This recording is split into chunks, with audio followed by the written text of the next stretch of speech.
morning guys. Ang ganda ng tanawin dito. Pero ayun, doon sa dadaanan namin, doon na naman yung ulan. At ito ang ating karga. Punong-puno na naman tayo ng mga karga. Ayan oh.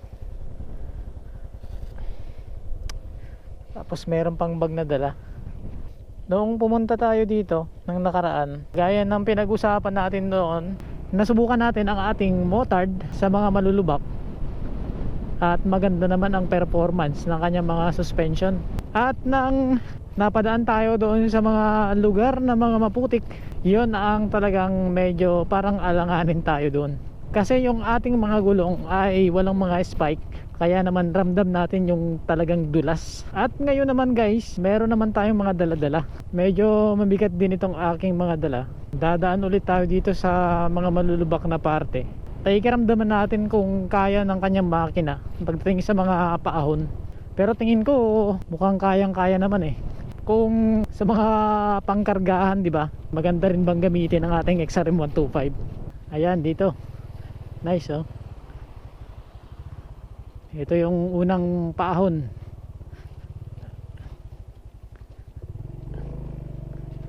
Yeah.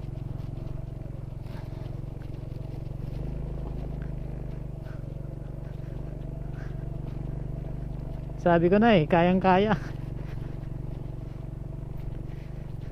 Sa bagay, kung ang bigat ng karga ko ay katumbas ng 2 tao, kayang-kaya naman guys. Malakas pa rin naman sa ahonan eh. At andito naman ang ating ikinababahala. Kasi medyo mabigat. Kapag ka napadaan naman tayo ulit dun sa maputik, sigurado baka, ewan ko lang. Wag naman. Ang ganda naman ng view dito guys. Yan oh.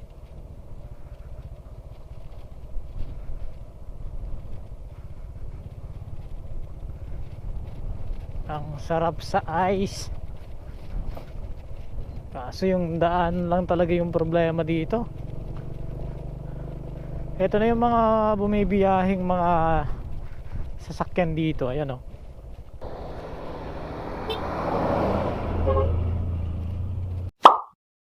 Grabe ang dulas guys. Nabutan na naman ulit kami ng ulan dito. Ang problema kasi grabe ang dulas.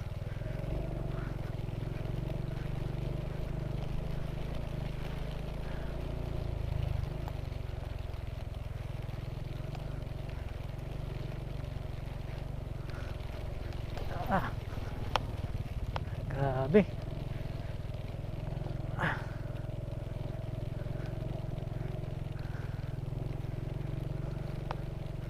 Ramdam mo talaga yung dulas sa gulong eh. Akala mo flat, pero wag naman sana.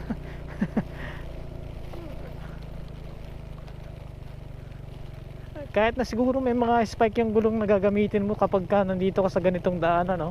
Grabe ang dulas. Kapag masyado mong binilisan, parang lalong dumudulas. Nabutan pa talaga kami ng ulan dito. Medyo malapit na rin sa sementadong daan, kaya okay lang. Pero lakas ng ulan kanina, hindi ko lang na-videohan. Ito yung mga nakakakaba kapag ka dumadaan sa mga ganitong daanan eh. Grabe. Yan. Dumudulas talaga.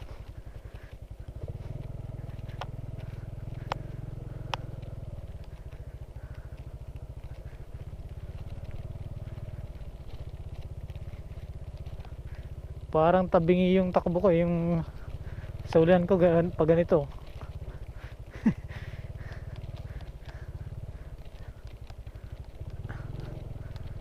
Dahil siguro sa sobrang dulas. Yeah. Pero kapag medyo matagal ng ulan at kagaya nito, parang nahugasan na rin. Natanggal na yung parang mga alikabok niya na nabasa. Nawawala na din yung dulas niya. Yeah, ayun. Mukhang sagad ang lubak na yon. Buti sana kung may mga ganito lang oh, yung parang may tubig.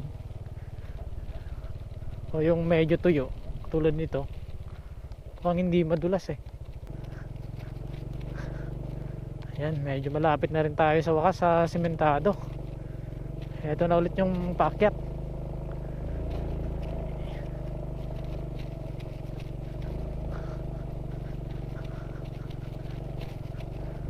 Ito mabuti at medyo may mga dumaan na ring ibang sasakyan, pero ganun pa rin. Madulas pa rin. Yan.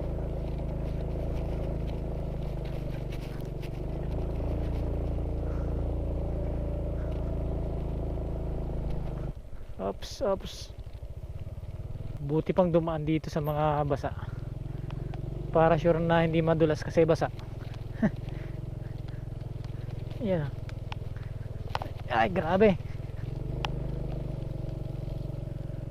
Ayan, sa wakas nandito na rin kami sa simentado.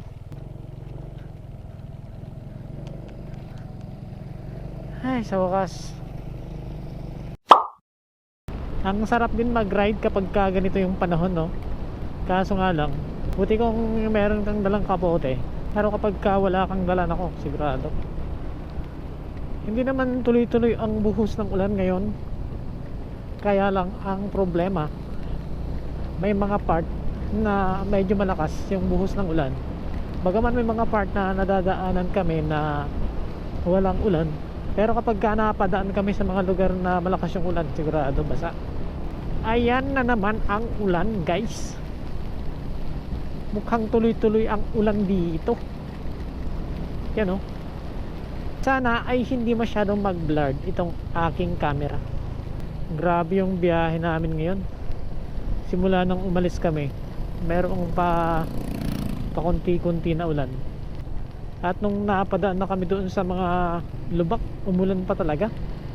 Grabe, lumalakas talaga yung ulan, oh.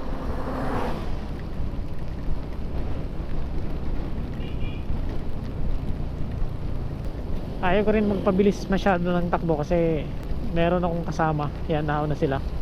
Wala nga silang mga kapote. Ako wala naman akong kapote, naka-jacket lang pero basa na. Grabe yung tao.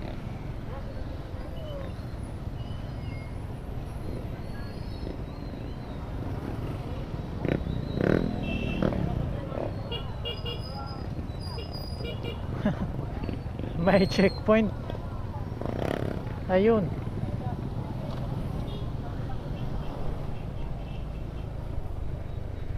At meron ngang checkpoint, kaya pala ang daming nakapila dun, eh. Yeah. Sir. Kaya kuwang ka, ilan? Po, sir.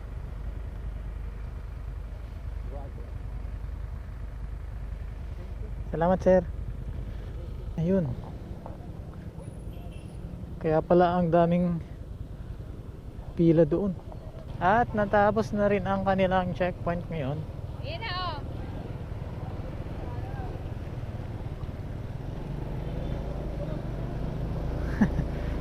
Kaya palang daming pila doon. Alam na kapag kaganyan. Ride safe always. At this is Nel Ride Motor. Thank you.